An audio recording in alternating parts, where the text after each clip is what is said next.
invite. This is rather breaking barriers invitation. Well, honestly, I feel quite honored by this invite because Morgan, the president, and well, I just met Candy, but they know my work is not focused on people with disabilities. I do approach the topic of disability and more specifically the topic of ableness, and I will elaborate on that later, from the broader perspective of issues of diversity. And whenever we talk about diversity, then we have to refer about difference. Pretty much, the idea is that difference is part of the human condition. Right here, we are experiencing some differences, starting with yours truly, a Latino scholar in Gringo University, right? So these differences, as much as we can like joke about them and we can like connect through our differences, they always bring tensions. And those tensions in the social realm, we come to know them as discriminations. So in approaching these matters of discrimination, human rights abuses, and the role that diversity plays in our human interaction, that's when I came to learn about disability and from people with disabilities. Because that is the other important part for social work. By the way, I'm a social worker. To learn with the people and from the people rather than learning about the people. That is another important thing to highlight. Okay, a little bit more about myself. I just finished my doctorate, so I am pleased to introduce myself as Dr. Ricardo Chaparro, but please feel free to call me just Professor Ricardo. That's what I like the most. I come from Colombia. I am a social worker by training. I have a master's in psychoanalysis and culture, and my doctorate is in social work, and from the University of British Columbia in Canada. I've been teaching here at Franciscan University for 3 years, and I'm currently the director of the social work program. So if any of you is interested in social work, or anyone watching the video is interested in social work, we always welcome you to the side of light. So feel free to approach, and I will be happy to help. Right, so the title that I was thinking for this conversation, more than a presentation, is everyone's intersection with disableness. And allow me to elaborate on this word ableness. We don't really come to think about our bodies and like our health until we fall sick. Isn't that right? If we feel like pretty normal, we go our everyday, and then suddenly we feel like the symptoms for a flu. Nowadays, the COVID pandemic and stuff make us like more alert about these things. But most of the times we go our day like nothing, except if we are ill. Something similar happens for people with disabilities. We think that everyone is rather like the typical normal body constitution or body function until we meet with the person with the disability. So we plan or we build this building, we create like the entrance and stuff, we put the steps to access the building, and as soon as we see the first person using a wheelchair, oh man, we forgot about the ramp. So something like that happens, even in social planning and broader processes of social interaction. We do not come to think about the difference until we find the difference, until we have this encounter with the difference. And therefore, we think that difference then is something that concerns others. Since I am rather typical, then race is a matter of people of color. Religious diversity is a matter of those who are not like Christians, right? Disability is a matter of those who are disabled. But the reality is that all of us, at some point in our lives, we are hit by disability. Right now, from what you can see while I am speaking, do you think that I am fully able, or probably I do have some sort of disability? From what you can see here, what do you think? Go for it, any shot, seriously. You seem fully able. I look fully able? Wrong. I can actually work as long as I am wearing my prosthetics. I already have a partial disability, which came with my aging process, which is not that high, don't make any mistake, and with my work. So I am partially fully able.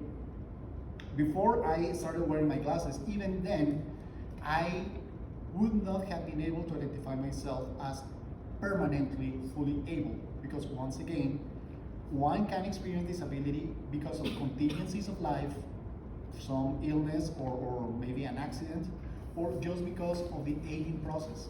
Therefore, even those who would consider themselves or ourselves fully able can only be identified as temporarily fully able.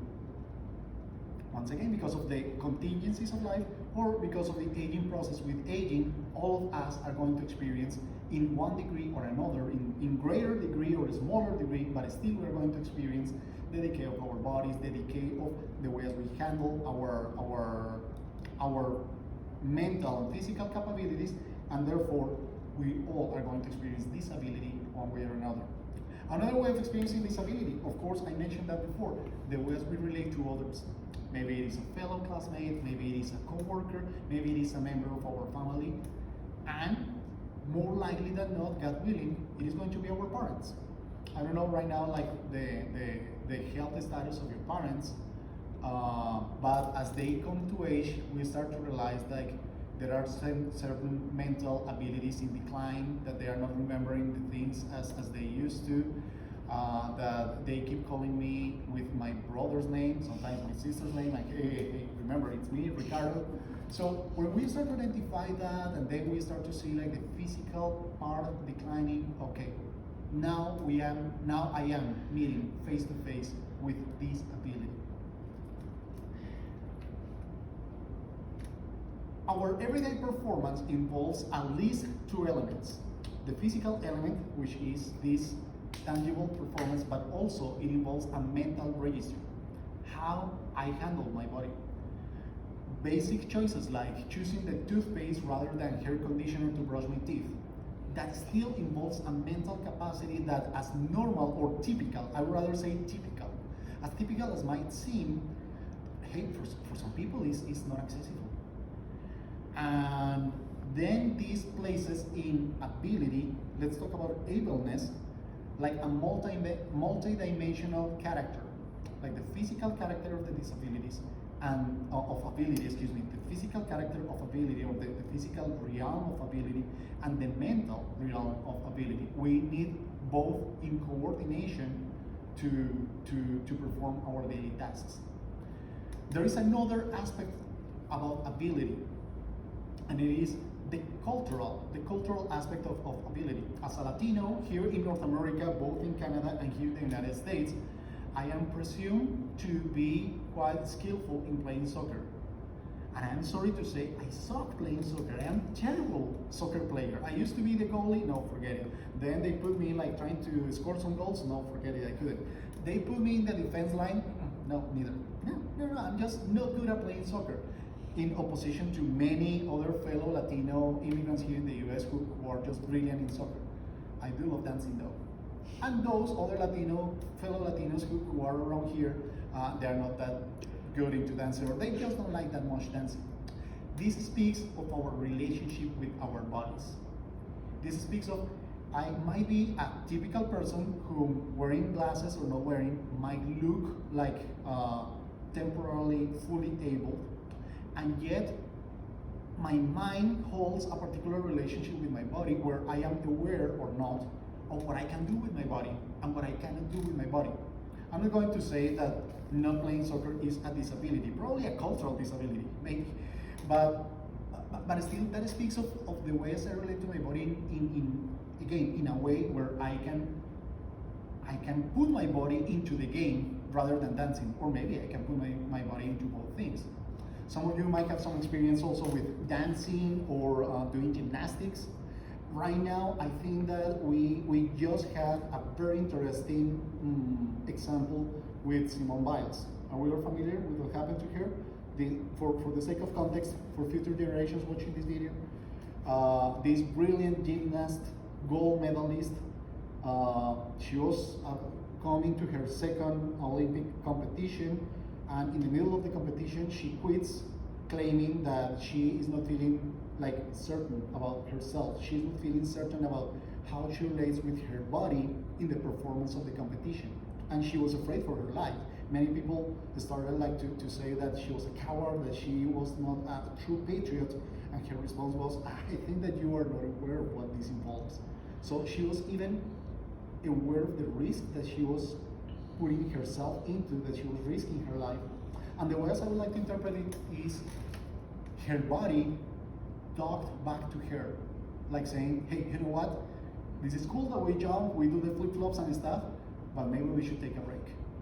As much as she wanted, like mentally, put her body into the performance of the Olympic task, of the sport, the gymnastics task, her body spoke back and said, chill, take it easy, we need to talk. So again, we are seeing a person excelling at the way as she handles her body, and still her body like highlighted this sort of relationship with herself, telling her we need to rethink our relationship, the mind and the body. This once again speaks of ableness, our relationship with our own bodies, and that's the way as I prefer to approach the topic of disability. Because once again, when we highlight disability, then we only focus on the people who do not have like the typical physical performance. But when we start to think about ableness in the sense of how each one of us relates to our own bodies and how culture provides us with elements to interpret that relationship of ourselves with our bodies, then we understand that we all are actually intersected by ability. Actually, the expression that I prefer to use when I think of this topic is we are all pierced by ableness. We all, in one way or another, are pierced by this topic, but it is not something for the others. It's something that actually calls to all of us. Any questions so far? Any observation or reaction that you would like to share?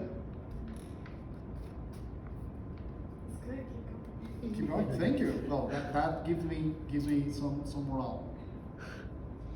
So, from a historical context and probably some perspective, people with disabilities. Now let's focus on the conditions that people with disabilities have to face. People with disabilities right now are probably the largest minority group in the planet. About 15% of the population on the planet identify themselves with some sort of disability.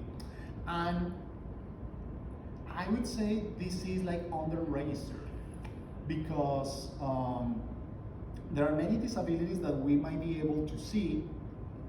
There are many other disabilities that we are not able to recognize, the example that we had at the very beginning. And there are many other disabilities that we cannot see. And therefore, at the same time, there are people who do not identify themselves like with living with a disability because of social constraints and because probably of some cultural interpretations that might make them afraid of some shame or social pressure. So, but by now we do know that the people who identify with some sort of disability is the largest minority. What is this sort of contradiction? Largest minority. Minority in social and cultural terms does not refer to number of people. Minority refers to how much decision-making power a particular group of people have. So when I say that people with disabilities are the largest minority, I mean a group of people who are pretty big. 15% of the world population is not a small number by the millions I'm talking about. But they do not have that much participation in the instances where decisions are made. They do not have that much participation in public office. They do not have much participation in probably designing some buildings. They have not that much participation in administrative bodies. So that is what I mean by a largest minority. It is big in number, and yet their capacity to make decisions is restricted. And it has been restricted because of historical conditions.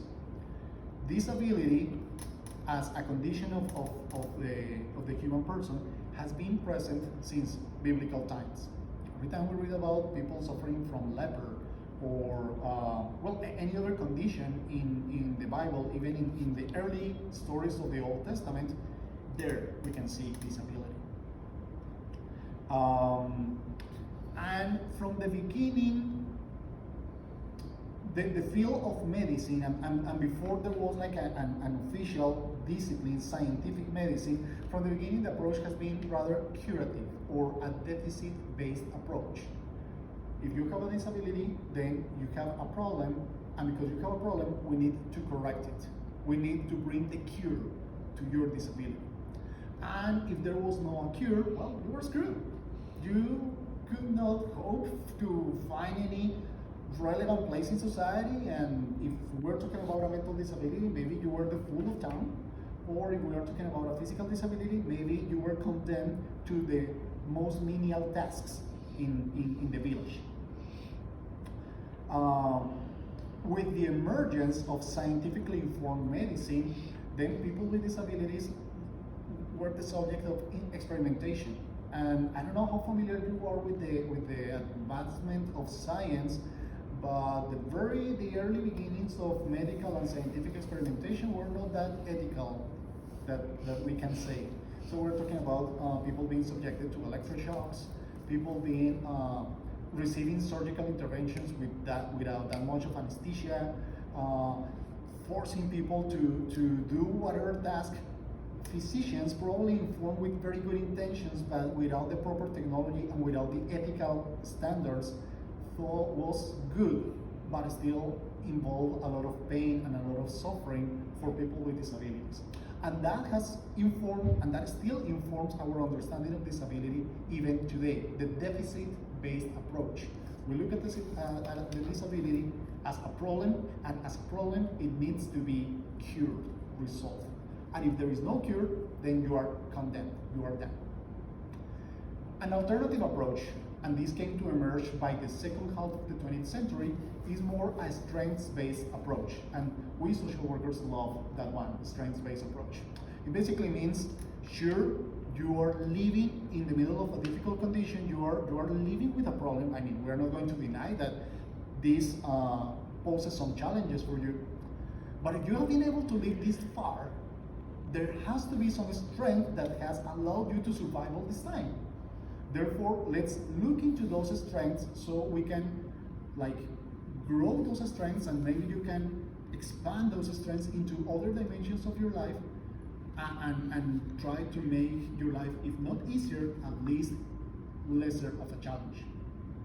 That is called, once again, the strengths-based approach. And with this came a whole new recognition that people with disabilities, if we are talking about people without mental disabilities, then they can actually hold office, they can actually study, and there are many people with disabilities who demonstrate brilliant mental capacities. The top example of our time, anyone comes to your mind? Someone walking around in a wheelchair that he had to move with his chin and he had to speak through a computer? Stephen Hawking. Brilliant scientist, right?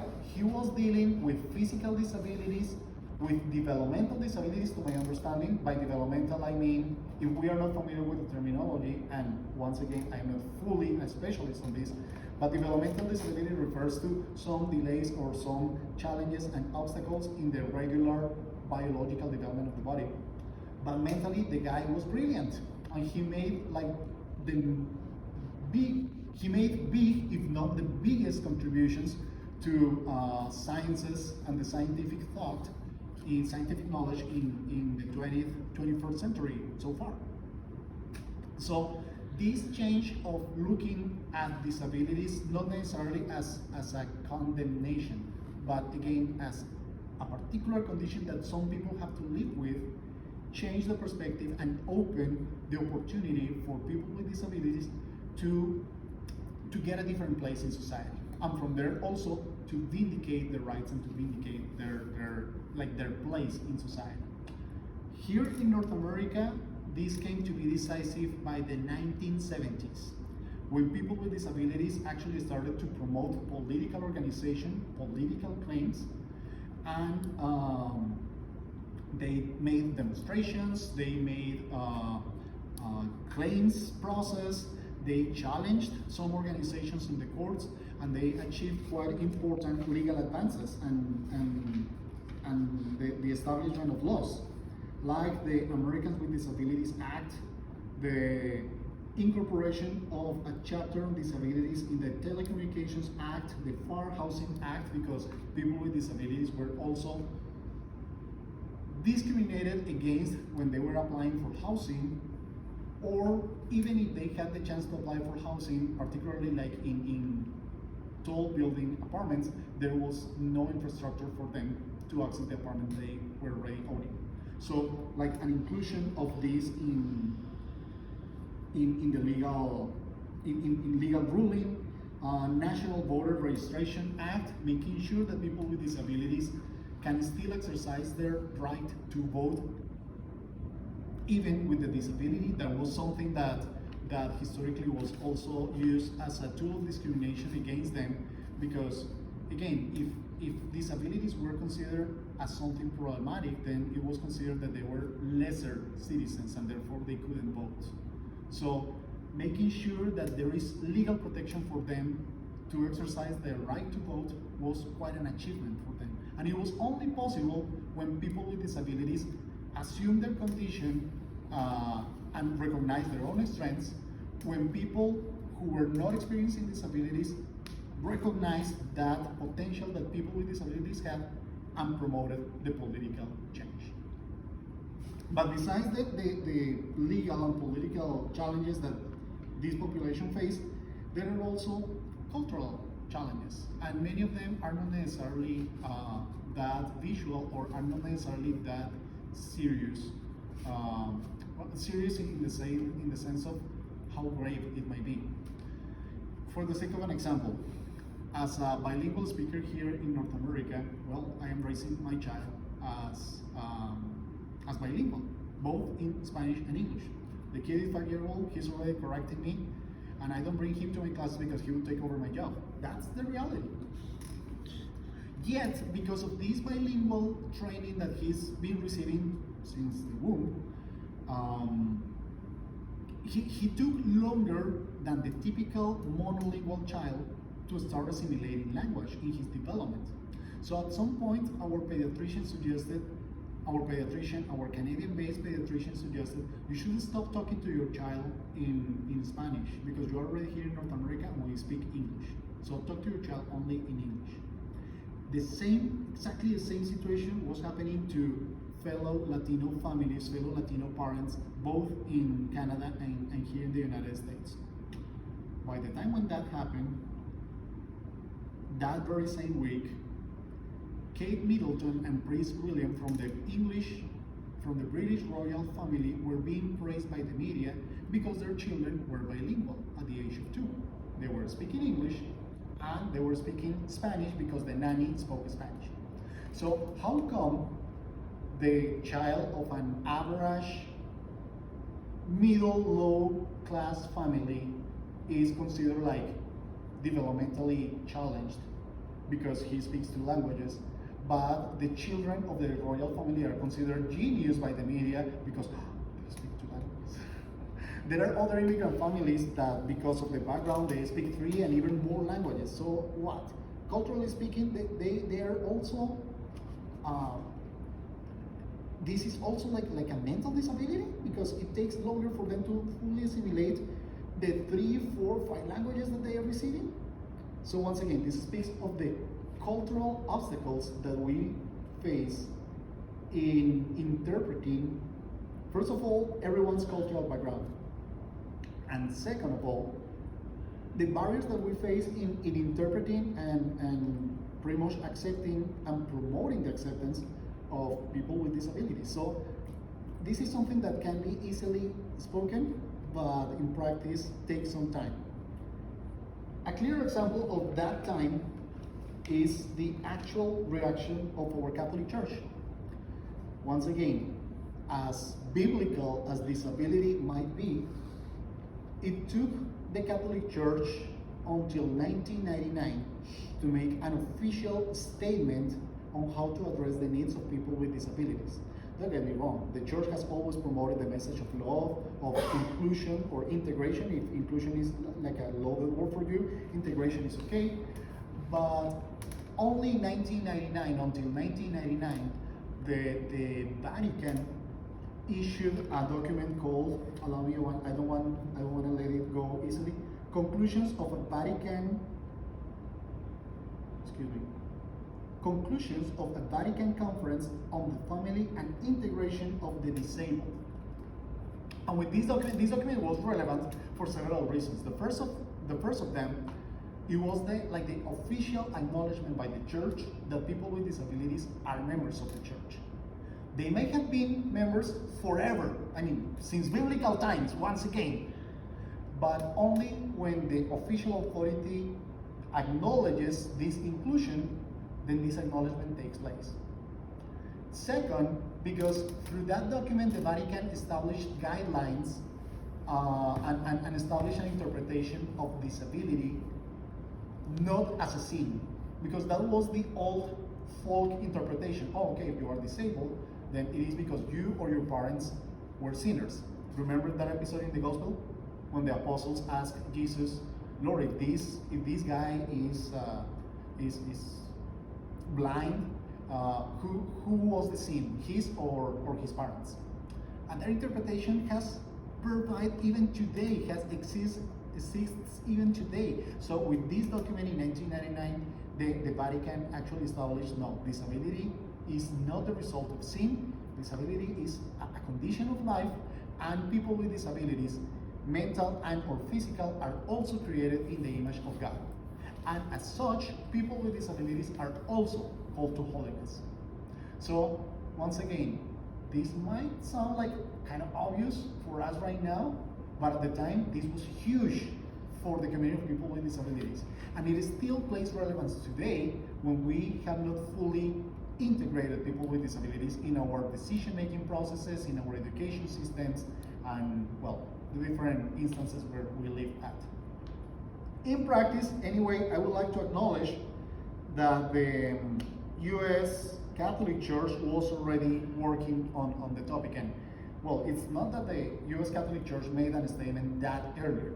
The U.S. Catholic Church in 1978 was already working on catechetical guidelines for addressing the special needs of people with disabilities and integrating them into the liturgy and into sacramental life. So, again, in practice, the Catholic Church was already working on it, but it was until 1999 when the church officially addressed the topic. And honestly, I'm not that familiar with what further development has been. I do not know of a congregation of faith for people with disabilities or something like that.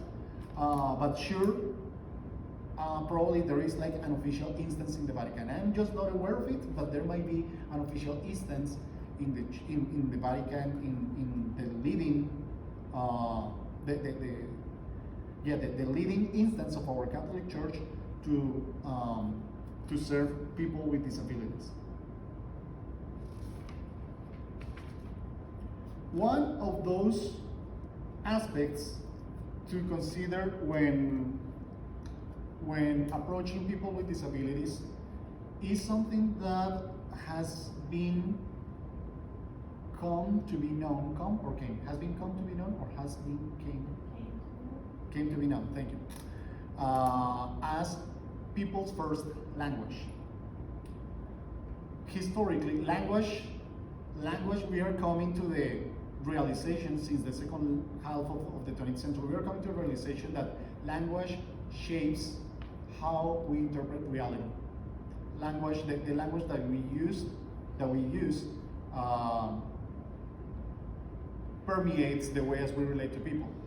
It's different to talk about a Latino guy speaking something in a conference room, to talk about a professor probably giving a lecture, to talk about Dr. Ricardo giving the lecture.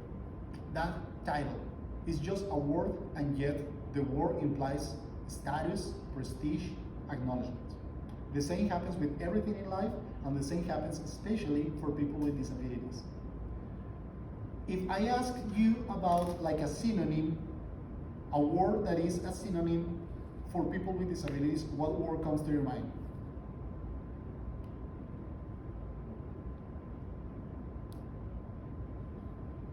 Please. It kind of doesn't apply to like some people, but for instance, my little brother, like he has autism and special needs, so like Yes. I kind of like I either say like he has a disability or he has special needs. Okay, special needs, disability. Any other words? Like handicap? The handicapped. The handicapped. Do you know the origin of handicapped? Cap in hand. People with disabilities Beggar. in England used to stay in the streets, particularly in London, used to lay down in the streets, cap in hand, asking for money. And from there, in the English language, there are other references for the Spanish language that I am not fully familiar with. But in the English language, handicap became the regular reference for people with disabilities. We still see in our parking lots the spot reserved for handicapped people rather than accessible parking. And this word handicap, you might not be fully familiar with the historical background, but it still entails some negative connotation, suggesting the person is defined by the disability rather than by the person himself or herself. So people first language advocates for referring to the person first, and from there to recognize anyway the challenge or the disability that this person lives with. A person with a physical disability rather than talking about the handicapped. A person with visual impairment rather than the blind guy. A lady with mental health issues rather than a crazy woman. Things like that. Referring first to the person and then acknowledging the challenge that this person may have. Now, the people first language has also been challenged by people within the community of people with disabilities, because some of them say, you know what, I do not mind being defined by my disability. I actually take pride in my disability, so I do not mind that. So what do we do then? The professional standard is to use people first language. Start building up the relationship using people first language. And if in the course of the disability, the person herself or himself asks to be addressed, it's okay if you call me the handicapped, it's okay if you call me the blind, it's okay if you call me the mute, whatever way that can be expressed, or the deaf. But first, let the person teach you. The very first thing that I mentioned at the beginning of this conversation. Let the person teach you and learn from the person rather than coming to educate the person. By using people's first language first, you ensure that you are like performing or you are a competent professional, that you know how to approach people living in these conditions and facing these challenges. And once again, in cultural humility, that is assuming that you do know it all, because let us be honest, you may have a doctorate and you know it all. You do not know it all, that's what I mean. You do not know it all. Then you assume a position of humility, cultural humility, that is the name, and you allow the person to teach you. And once you build up a relationship, then you continue your relationship following like the standards that are involved that you were able to build with this person. That is pretty much what I have to share. Just the importance of acknowledging that this ability intersects us all. We might not feel it like right away, but it is waiting in time as we age, or God forbids, if there is like an accident or an illness. Second, let us be aware that there are some disabilities that are easily to see, to identify, and there are others that culturally might not be as evident, and yet they do represent disability, or at least an ability. And third, even if you do not agree with the semantics of people first language, acknowledge the person with disability by his or her condition as a person, as a child of God, not by the disability. Those would be like my 3 cents worth from today. Thank you.